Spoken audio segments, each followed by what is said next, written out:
আমি সর্বশেষ আর কথা বাড়াবো না। বাইরে আমাদের মেহমানরা আছে আন্তর্জাতিক ক্রীড়া সংস্থার, আমাদের সবার পক্ষ থেকে আন্তর্জাতিক ক্রীড়া সংস্থার মহাসচিব শায়েখ সাদ সাইফুল্লাহ মাদানী। আমি এই কথাটা একটু অন্যরকম হয়ে যায়, তারপরেও বলি, মানুষটা ছোট, এখনো বিয়েও করেনি, তাকে আমরা জোর করে বিয়ে দেবো, আমরা ঘোষণা দিলাম বিয়ে করাবো। আর শায়েখ সাদ সাইফুল্লাহ মাদানী, ওনাকে বহির্বিশ্বে যারা আন্তর্জাতিক মানের কারি তারা কিরকম চিনে, ও বাহির না গেলে বোঝা যাবে না। আমি যে গেছি তারা কিভাবে চিনে আমি দেখছি। আমাদের সকলের পক্ষ থেকে সমাপনী কথা বলে দিবেন শায়েখ সাদ সাইফুল্লাহ মাদানী।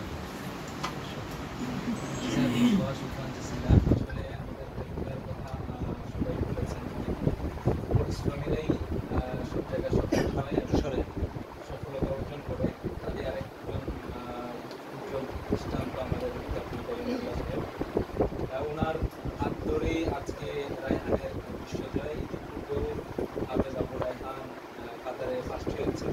শুধু আবু রায়হান কেন্দ্রিকই মাদ্রাসা আমি করবো না। কিছুদিন পূর্বে আপনারা এটাও অবগত হয়েছিলেন আন্তর্জাতিক ক্রীড়া সংস্থা বাংলাদেশের তত্ত্বাবধানে অস্ট্রিয়া আন্তর্জাতিক কোরআন প্রতিযোগিতায় এটা প্রায় 2000 আন্তর্জাতিক প্রতিযোগীকে পিছনে ফেলে আর রায়হান ইন্টারন্যাশনাল মাদ্রাসার ছাত্র হাফেজ আব্দুল্লাহ আল মারুফ সে দ্বিতীয় স্থান অর্জন করে এবং সারা পৃথিবীতে তার তেলাওয়াত এবং তার ইয়াগুলো বেশ আলোচনায় এসেছিল, আপনারা দেখেছেন মিডিয়ার মাধ্যমে। তো হাফেজ আবু রায়হান সেও ব্যক্তি হিসাবে মাশাআল্লাহ খুব ভালো, তার তো না থাকলে তো আজকে সেই জায়গায় আসতে পারেন নিঃসন্দেহে। যেমনিভাবে কাইয়ুমুল্লাহ সাহেব তার পিছনে লেগেছিল, চেষ্টা করেছে, তেমনিভাবে তারও তলব ছিল। রাত্রে 2টা বাজে 2:30 বাজে মোল্লা সাহেব আমাকে ফোন দিয়ে বলছে সময় দে ভাই, ক্লান্ত একটু সময় তো দিতেই হবে। এটা হলো মোল্লা সাহেবের আন্তরিকতা আর রায়হানের তলব, রায়হানের ভাষা। রায়হানের এই ভাষা, রায়হান কিন্তু শেষ একটা প্রশ্ন 8 পৃষ্ঠা করেও পড়ছে, 8 পৃষ্ঠা করেও 10-15 পৃষ্ঠা একটা প্রশ্ন আমার কাছে সে 8 পৃষ্ঠা 10 পৃষ্ঠা করেও পড়েছে, লাগাতার পড়েছে।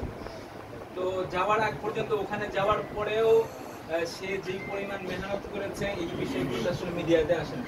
একটা বিশ্বজয় হওয়ার পিছনে অনেক মেহনত, অনেক ঘাম, অনেক পরিশ্রম থাকে, যার প্রমাণ, যার ফলেই একটা বিশ্বজয় আসে।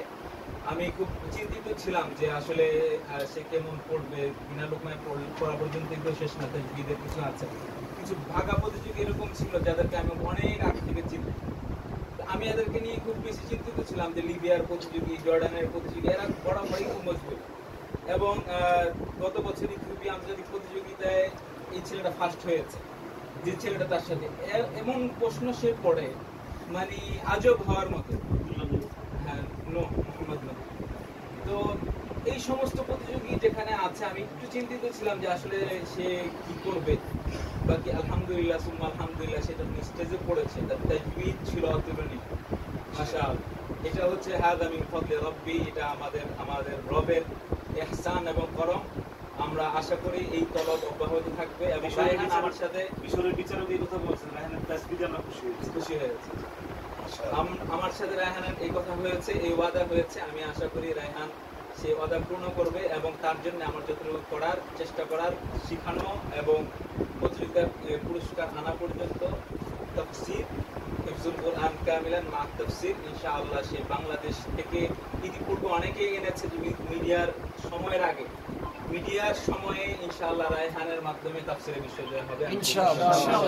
আল্লাহ সবাইকে সবার মেহনতকে কবুল করুন। আমাদের অনেক বড় বড় মানুষ এসেছেন, ওনারা বাইরে দাঁড়িয়ে আছেন, আমরা আর বেশি সময় নেব না। সবাইকে অনেক বেশি কৃতজ্ঞতা এবং আমাদেরকে মহব্বত ভালোবাসার জন্য আমরা খুব বেশি অন্তর শ্রদ্ধায় কৃতজ্ঞতা জানাচ্ছি। আবারও দেখা হবে ইনশাআল্লাহ বড় কোনো অর্জনে, বড় কোনো